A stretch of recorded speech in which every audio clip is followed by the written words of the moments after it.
Rise in the west. Good morning, dear fellow pilgrims. Day number 7 on the Camino Frances starts for Mike and me already before sunrise, 28 kilometers ahead of us. From Los Arcos we go through mostly flat country to Logroño. It feels like a first big milestone. But take a look at the map. Yes, we can be proud of what we have done so far, but it is still a very long way to Santiago, as you can see. I can hardly imagine it. Mike always has his phone ready. Either he is already booking the next accommodation, or he is steering us unerringly with a flashlight through the twilight of the morning. It's another day on the road. Time for an early message to my boys. I left today already at 6 AM in the morning. Now I'm almost at the next place here. Sansol. I'm on the road here with Mike. Hola. Hola. And I hear you later.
Behind Torres del Rio near Ermita del Pollo, we find this rock garden of several dozen stone towers in a grove.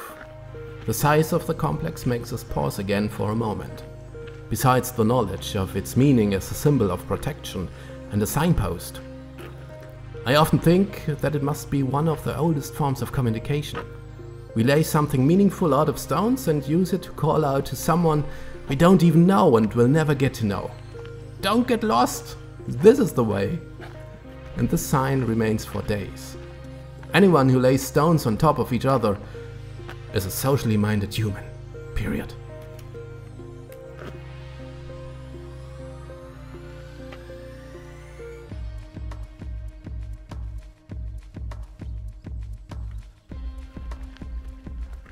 Immediately after, Mike and I find a bar. Eat some fruits, get drinks, and I unexpectedly get a coffee. And what happens when you allow yourself a leisure hour?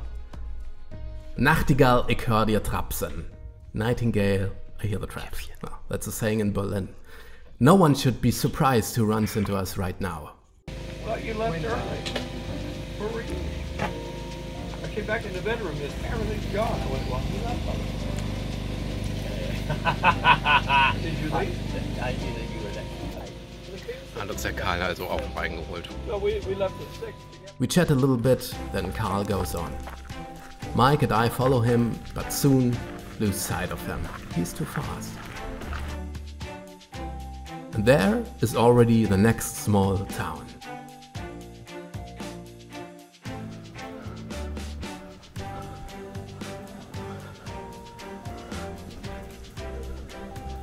There's one down here. There's probably a bunch of them. Ja, so. I see something, and then another one, and then another one. Jetzt sind wir in Viana.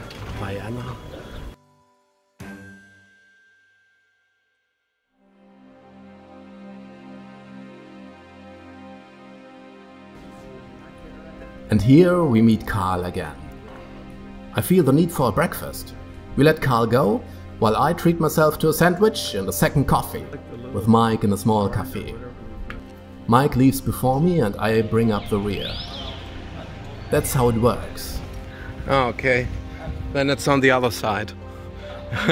Mike and I set off together in the morning.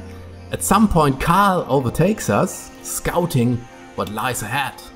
Mike goes in the middle and I secure behind, fend off huge bears and other dangerous animals.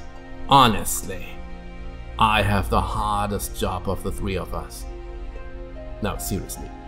What comes out of the encounters here on the Camino feels like little rivers from all regions of the world flowing into each other here. And in the evening, they flow a little slower, and some turn magically into red wine. Buen Camino.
I continue here on the way from Los Arcos to Logroño, day number 7 here on the Camino on the way of St. James. The first thought I had today was, this is for now the last day on the Camino. I am tired. I need a break. But on the way to Logroño, I feel somehow different. I am somehow fitter. I can go on. I don't have any pain. So I probably go straight on after that. I left this morning already at 6 AM together with Mike. The first hour was pitch black. We had to turn on the flashlight to find the signs. In the evening we made good progress through a beautiful landscape. At some point there was a bit of twilight. Yeah, in those hours we made good progress through beautiful landscape. At some point there was a bit of twilight and then the sun came up, blood red in the east. Yes, those were really beautiful views. And we were out for quite a while. And there was no cafe open, no supermarket. It was too early. Yeah, sure, we could have guessed that. That is, I don't think I had my first coffee until 10:30 or so in Viana. There we had another break, eating and drinking. Now I'm taking it easy. This is the last section, 1 more hour to Logroño. I've already booked a bed. All I have to do is laundry. I'm a little bit like I don't want to, but we get it done. Today, I've had lots of conversations with Mike so far, and not much else has happened. A quiet day, unexpectedly. I thought today was going to be a really tough day, but it was actually an easy day. So, I see you later. See you then.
After almost 30 kilometers on foot and a handful of coffees, I arrive in Logroño.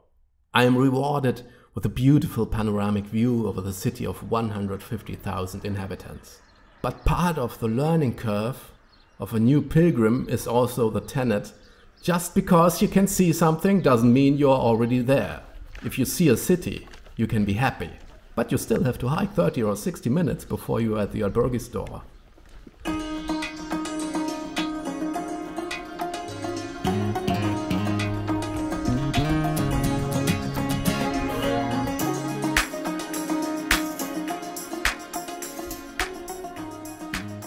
The bridge was built in the year 1099 to allow pilgrims to cross the river Ebro safely. At that time the motto was born: the city follows the way. My motto for the rest of the day is: the back of the chair aligns with my socks. Put your feet up. A tingling feeling of pain slowly subsiding over several hours that accompanies you as soon as you take off your hiking boots and come to rest. At check-in, I get a new stamp. I'm happy. And I am presented with a choice. Would you like a bed in the 6th bedroom or in the 12th bedroom? Of course, in the 6th bedroom. There's certainly not so much going on. Egoistically, I assumed that I was the only one being asked this question, and that only I would come up with this unbeatable idea. The end of the story was: the 6th bedroom was full, and in this 12th bedroom there were only 2 people. Who wants to trick the system must think anti-cyclically. Get out of here. Mike and Karl are already waiting for me. There is tortilla, chips and rosé. Yummy. Tag Nummer 7 auf dem Camino Frances. Day number 7 on the Camino Frances, on the way of St. James, from Los Arcos to Logroño. There were 28 kilometers ahead of us, and that sounded at first really like a decent chunk. Early in the morning at 6 AM I started with Mike and we made good time. The first 4 hours went like this. First in the darkness, through the fields. After 3 or 4 hours we found a nice place where we had breakfast. And then we went our separate ways. Mike went ahead, so that everyone has a little time for himself. And I stayed for a while, and then left. There are 2 things to say about the day. First, it was less strenuous than I thought it would be. I really made very good progress. 28 kilometers flew by. Yes, I ran into a few people, as I always do on the Camino. And now, when I take a break, all the pilgrims pass me by again. But that doesn't matter. And what one becomes more and more aware of is that this way is somewhere a kind of mirror for one's own soul, for oneself and for others. I sometimes notice crystal clear how I see my own personality parts mirrored in the people I meet. That's how it is when we humans go into relationships, live in relationships. A part of someone else comes to you and resides with you, and a part of you is reflected on the other side. The second thing is clear. I've actually always felt relatively good at the whole time. Out in the fresh air all day, you notice the difference compared to the room where you sit in front of a PC all day. That's why you almost don't care if your feet hurt or your shoulders. At some point you still feel good, even if your feet hurt. You say that one is also confronted with one's own sad sides. That has actually been little the case so far, except for yesterday evening when I arrived in Logroño. I actually still had some plans. Do laundry, maybe make a video and also go a bit with the others in the city. But I didn't get to do any of that, because I lay down at 6 AM. No, 6 PM, sorry. Then suddenly the inner shadows appeared. Left and right, they appeared on the sides of the beds. And I was suddenly wrapped up in the many things that are in the shadows. Shadow work. For about 2 hours, I was confronted with really very challenging images and thoughts. On the one hand, it was exhausting and challenging, but on the other hand, it was also incredibly horizon expanding. Because all this was not just somehow pale or dull, but was experienced very concretely and very, very vividly. I was able to recognize individual structures and also to perceive how others see me. That was the most interesting thing. I changed the perspective and saw myself from the eyes of other people. From the eyes of the people I have known for a very long time, but also from the eyes of people who accompany me here on the way. But after 2 hours it was good again, and I somehow came out of it stronger. Yeah, then I fell into deep sleep until 2 or 3 a.m. Then someone snored so hard in our 6-bedroom that all the pilgrims woke up. Really, all of them. I think one of them even left the room at 4 a.m. or so and continued his pilgrimage. So for me, a bit too early. I was then asleep again until 5:30. Then I was awake again and went on. I actually wanted to stay for another day, but I felt too good. I wanted to keep going. Thank you for watching. If you're here on YouTube, you like what I'm saying, go ahead and subscribe. Thumbs up and activate the bell. Thanks for watching. Thank you. Tomorrow we are going to continue. See you tomorrow on the way to Najera. Until then, bye. Najera oder so ähnlich. Bis dahin. Tschüss.